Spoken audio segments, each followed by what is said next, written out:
सुनने वाले सारे भाइयों बहनों और छोटे बड़े सबको मेरी राम राम। आज का महात्म शुरू करने से पहले एक छोटी सी रिक्वेस्ट, अगर आपने चैनल को अभी तक सब्सक्राइब नहीं किया है तो प्लीज सब्सक्राइब करें और वीडियो को ज्यादा से ज्यादा लोगों के साथ शेयर करें ताकि वे भी इस पुण्य कथा को सुनकर इससे लाभ उठा सकें। अगर आप किसी भी तरह की कोई धार्मिक या पूजा पाठ की किताब या पूजा का कोई भी अन्य सामान खरीदना चाहते हैं तो उसके लिए नीचे डिस्क्रिप्शन में दिए हुए मेरे लिंक पर जाकर खरीद सकते हैं।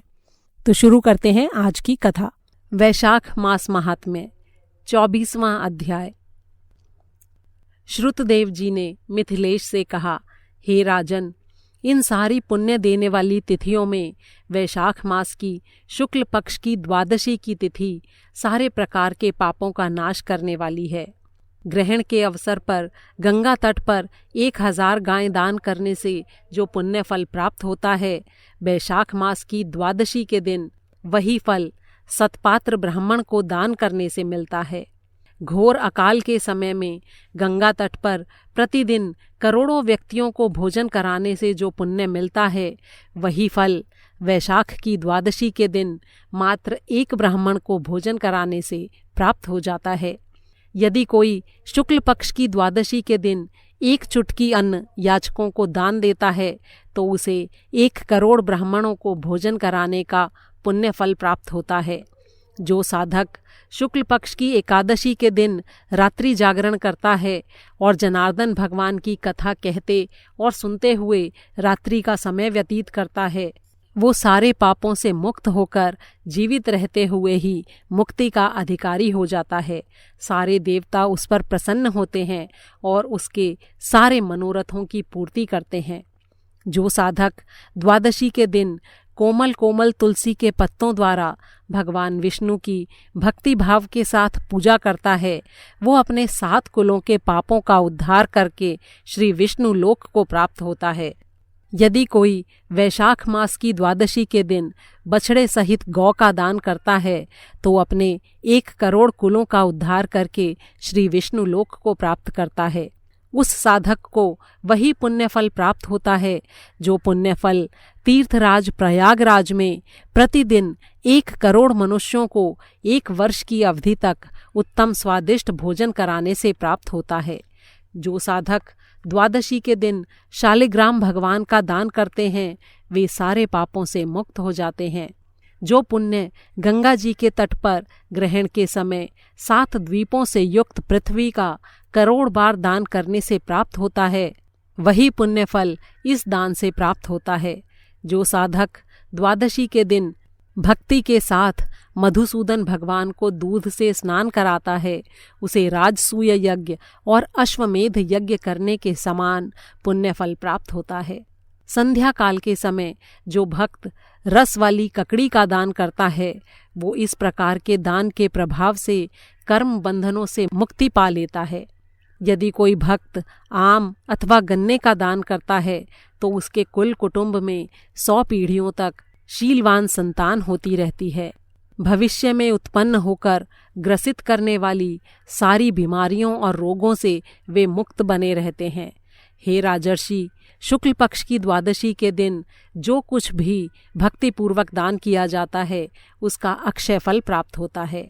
हे राजर्षि, अब मैं आपको वो इतिहास सुनाता हूँ जिसके कारण ये तिथि इतनी विख्यात है। इस पवित्र इतिहास को भक्ति के साथ सुनने से सारे पाप नष्ट हो जाते हैं। ये बड़ी ही मंगलमय और कल्याणकारी है। प्राचीन काल में कश्मीर प्रदेश में देवव्रत नाम का एक ब्राह्मण उत्पन्न हुआ। उसके मालिनी नाम की एक पुत्री थी।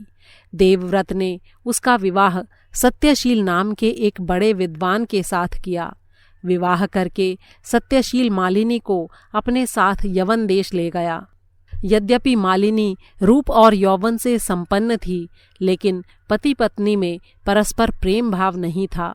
वो हमेशा अपने पति से कठोर और रूखा व्यवहार करती थी, लेकिन बाकी सबके साथ उसका व्यवहार बड़ा ही प्रेमपूर्ण था। वो केवल अपने पति से ही दुर्व्यवहार करती थी। जब उसने देखा कि उसका पति उसके वश में नहीं है तो उसने क्रोधित होकर पति पर वशीकरण करने का निर्णय लिया और इस प्रकार की अन्य स्त्रियों से संपर्क बनाया जिनको उनके पतियों ने पहले ही त्याग दिया था। इस प्रकार की अन्य स्त्रियों ने उसके पूछने पर उसे आश्वासन दिया कि वशीकरण द्वारा तुम्हारा पति तुम्हारे वश में हो जाएगा, ऐसा हमको पूरा विश्वास है। तब उन स्त्रियों ने जो पहले वशीकरण से अपने पति को वश में कर चुकी थीं, उससे कहा, हम औषधि देकर अपने पति को वश में कर चुकी हैं, तुम भी योगिनी के पास जाकर उससे वो अचूक औषधि ले आओ। संशय और तर्क वितर्क में मत पड़ो, योगिनी की औषधि से तुम्हारा पति सेवक के समान तुम्हारी आज्ञा मानेगा। हे राजर्षि, तब वो दुराचारिणी मालिनी उन स्त्रियों के कहने के अनुसार योगिनी के मंदिर में जा पहुंची और अनेकों प्रकार से उसे प्रसन्न करने का प्रयास करने लगी। योगिनी की कुटी बड़ी ही विशाल थी और उसमें 100 खंबे लगे थे। कुटी की बड़ी बड़ी दीवारें सुंदर चित्रों से शोभायमान थीं। घर के भीतर हर ओर जगमगाते दीप लगे थे। योगिनी पूरी सज धज के साथ एक शोभित स्थान में विराजमान थी और सेवा करने के लिए आने वालों को देख रही थी। हाथ में एक रुद्राक्ष की माला लेकर वो कोई जप भी कर रही थी। जब मालिनी ने उसे अपनी इच्छा बताई, तब वो प्रसन्न होकर उसे मन को क्षुब्ध करने वाले मंत्र बताने लगी। तब मालिनी योगिनी को नमस्कार करके अपने पैर से उतारकर स्वर्ण जड़ित हीरे की अंगूठी देने लगी। ये अंगूठी बहुत ही कांतिवान थी और उसमें जड़ित उत्तम स्वर्ण सोने की आभा के समान दमक रहा था। उस अंगूठी को पाकर योगिनी बहुत ही प्रसन्न हुई। मालिनी ने पति द्वारा अपमानित किए जाने का वृत्तांत भी उस योगिनी को बताया। तब योगिनी ने उसे कहा, ये चूर्ण रक्षा करने वाला चूर्ण है और संपूर्ण रूप से वश में करने वाला है। तुम इसे अपने पति को खिला दो और इसके प्रभाव से वो पूरी तरह तुम्हारे वश में आ जाएगा और किसी अन्य स्त्री की कामना नहीं करेगा।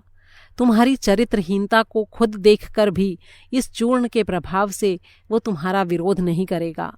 तब मालिनी उस चूर्ण को लेकर अपने घर आई और शाम के समय दूध में मिलाकर उसने वो चूर्ण अपने पति को पिला दिया। इस कार्य को करने से पहले उसने जरा भी संकोच या सोच विचार नहीं किया। उस चूर्ण को दूध के साथ पीते ही उसका पति क्षय रोग से ग्रस्त हो गया। दिन प्रतिदिन उसका शरीर कमजोर होने लगा और शरीर में गहरे घाव होकर उनमें कीड़े पड़ गए। जब कुछ समय में उसके पति की ऐसी दुर्गति हो गई तो वो दुष्ट विचरण करने लगी। तब उसका पति अपनी बीमारी और पीड़ा से दुखी होकर दिन रात त्राहिमाम त्राहिमाम यानी मेरी रक्षा करो, मेरी रक्षा करो, इस प्रकार प्रलाप करने लगा। उसने अपनी पत्नी से कहा, हे सुमुखी, मैं बड़े ही कष्ट में हूँ, लेकिन फिर भी मैं तुम्हारा सेवक हूँ, तुम्हारा शरणागत हूँ और तुम्हारी शरण में हूँ, तुम मेरी रक्षा करो। अपने पति की मरणासन अवस्था देखकर वो घबरा गई और उसने मन में विचार किया कि पति के जीवित रहने तक ही वो सधवा है और उत्तम वस्त्र आभूषण पहन सकती है। तब हर प्रकार से पति को जीवित रखने का विचार करके वो तत्काल योगिनी के पास गई और उसे सारा वृत्तांत कह सुनाया। तब योगिनी ने पहले दिए हुए चूर्ण की गर्मी को शांत करने के लिए उसे एक दूसरी औषधि दी। इस औषधि का सेवन करते ही उसका पति स्वस्थ हो गया, लेकिन इन दोनों औषधियों के प्रयोग से उसे पूरा वशीकरण प्राप्त हो गया। उसका पति उसके साथ दास जैसा व्यवहार करने लगा और पत्नी के वशीभूत होकर सदैव घर में ही पड़ा रहने लगा। इधर मालिनी काम करने के बहाने अपने दूसरे पति के घर जाकर ठहरने लगी। वहां सभी जातियों के दुराचारी मनुष्य आकर निवास करते थे। कुछ समय में उसका पति उसके दुराचरण को ताड़ गया, लेकिन पत्नी का विरोध करने और उसके सामने कुछ कहने का उसे साहस नहीं होता था। कुछ समय बाद इस दुराचार के कारण उस पापाचारिणी मालिनी के शरीर में बड़े बड़े प्राणघाती कीड़े पड़ गए। इन कीड़ों ने उसकी नाक, जीभ और कानों में बड़े बड़े छेद कर दिए। अब वो इस असह्य पीड़ा और भयानक रोग से घोर दुखी हो गई और दीर्घ समय तक घोर दुखदायी कष्ट सहते हुए आखिर उसने जीवन त्याग दिया। अपने घोर पापों के कारणवश उसे अनेक जन्मों तक कुत्ते की योनि में जन्म लेना पड़ा और हर जन्म में उसकी ऐसे ही दुर्गति होने लगी। ऐसे ही एक जन्म में उसने सौवीर देश में पद्मबंधु नाम के ब्राह्मण की दासी के घर कुतिया के रूप में जन्म लिया। इस जन्म में भी उसे वही सब कष्ट सताने लगे। टूटे कान, कटी फटी नाक और मस्तक में पड़े हुए कीड़े, कीड़ों के कारण कटकर गिर गई पूंछ। पूर्व जन्मों की तरह इस जन्म में भी उसकी वही दुर्दशा हो रही थी। तब एक दिन वैशाख मास के शुक्ल पक्ष की द्वादशी के दिन ब्राह्मण पद्मबंधु का पुत्र नदी में स्नान करके भीगे वस्त्र पहने हुए ही अपने घर आया। घर आकर उसने घर के बाहर अपने पैर धोए। वहीं समीप ही वो कुतिया सो रही थी। उसके पैर धोने के पश्चात वो सारा जल बहकर उस कुतिया के पास चला गया। उस जल के स्पर्श होते ही उसके सारे पाप कर्म तत्काल नष्ट हो गए और उसे अपने पूर्व जन्म की स्मृति प्राप्त हो गई। तब वो अपने पिछले जन्म में किए हुए पापों को याद करके दुखी होने लगी और करुण स्वर में त्राहिमाम त्राहिमाम करने लगी। घोर दुख से दुखी होकर उसने ब्राह्मण को अपने सारे पाप कर्मों को कह सुनाया और बोली, हे ब्राह्मण, मैंने अपने पति को छल से विषपान कराया और बड़ी ही दुष्चरित्र स्त्री का जीवन व्यतीत किया। हे ब्राह्मण, जो भी व्याभिचारिणी स्त्री अपने पति को मेरी तरह वश में करती है वो भयानक नरक यंत्रणा भोगती है। स्त्री के लिए उसका पति ही सर्वस्व है और वही उसका स्वामी है। जो स्त्री पति के साथ विश्वासघात करती है वो कभी भी और कहीं भी सुखी नहीं हो सकती है। इसलिए हे ब्राह्मण, स्त्री का धर्म है कि सदैव पति की आज्ञा का पालन करे। आज मैं पश्चाताप से विचलित होकर आपके सम्मुख खड़ी हूँ। यदि आज आप मेरा उद्धार कर दें तो मुझे फिर से इस अधम योनि में जन्म नहीं लेना पड़ेगा और हर बार ये कष्ट नहीं भोगना पड़ेगा। हे विप्र, मैं बड़ी ही कुलटा, व्याभिचारिणी और दुष्कर्मिणी हूँ। आप अपने पुण्य कर्म मेरे लिए देकर मेरा उद्धार कीजिए। वैशाख शुक्ल पक्ष की द्वादशी के दिन आपने स्नान, दान और अन्नदान का जो पुण्य कार्य किया है वो सारा पुण्य मेरे निमित्त दान कर दीजिए। हे महात्मन, मैं बड़ी ही दुखिया हूँ। मुझ पर दया दृष्टि करके आप मुझे इस घोर संकट से छुड़ाइए। तब उस कुतिया के ऐसे दीन वचन सुनकर वो ब्राह्मण का पुत्र उससे कहने लगा, हे श्वानिके, हर जीव अपने किए हुए कार्यों के फल को ही सुख और दुख के रूप में भोगता है। जो दूसरों को कष्ट देते हैं उन्हें अपने कर्मों का फल तो भोगना ही पड़ता है।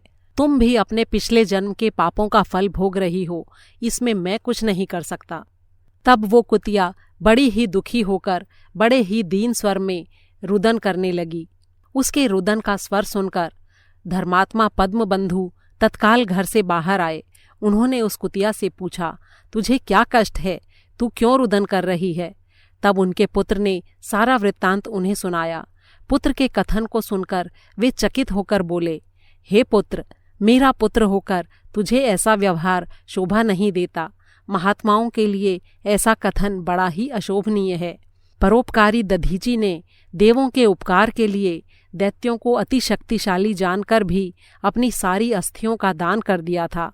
परोपकारी राजा ने कबूतर की प्राण रक्षा करने के लिए अपने शरीर का मांस काटकर दान कर दिया था। धरती पर जीमूत वाहन नाम का एक बड़ा ही परोपकारी राजा था। उसने श्री विष्णु जी के वाहन गरुड़ जी के निमित्त अपना जीवन दान कर दिया था। हे पुत्र, विद्वान ब्राह्मण को सदैव दयालु होना चाहिए। पुत्र को ऐसे समझाकर पद्मबंधु ने स्वयं प्रतिज्ञा की, हे श्वानिके, मैं तुझे अपने द्वादशी व्रत के पुण्य का दान करता हूँ। तू अपने सारे पापों से मुक्त होकर श्री विष्णु लोक को चली जा। पद्मबंधु के इतना कहते ही उस कुतिया ने अपने जीर्ण शरीर का त्याग कर दिया और दिव्य शरीर धारण करके दिव्य वस्त्र और आभूषणों से सज्जित होकर 100 सूर्यों के समान प्रभावती होकर 10 दिशाओं को प्रकाशित करते हुए श्री विष्णु लोक को गमन कर गई। स्वर्ग में अनेकों दिव्य भोगों को भोग कर फिर धरती लोक पर भगवान नारायण की कृपा से उर्वशी नाम की वीरांगना के रूप में वो देवों की प्रिय अप्सरा बन गई। तब पद्मबंधु ने भगवान मधुसूदन को प्रिय, पुण्यों को बढ़ाने वाली इस पुण्य तिथि को पूरे विश्व में विख्यात किया। सब प्रकार के यज्ञों से और कोटि सूर्य ग्रहण और चंद्र ग्रहण पर किए गए दान पुण्य से भी अधिक पुण्यदायी और विशेष फलदायी इस तिथि को उन्होंने तीनों लोकों में विख्यात कर दिया। बोल श्री विष्णु भगवान की जय। 24वां अध्याय समाप्त हुआ।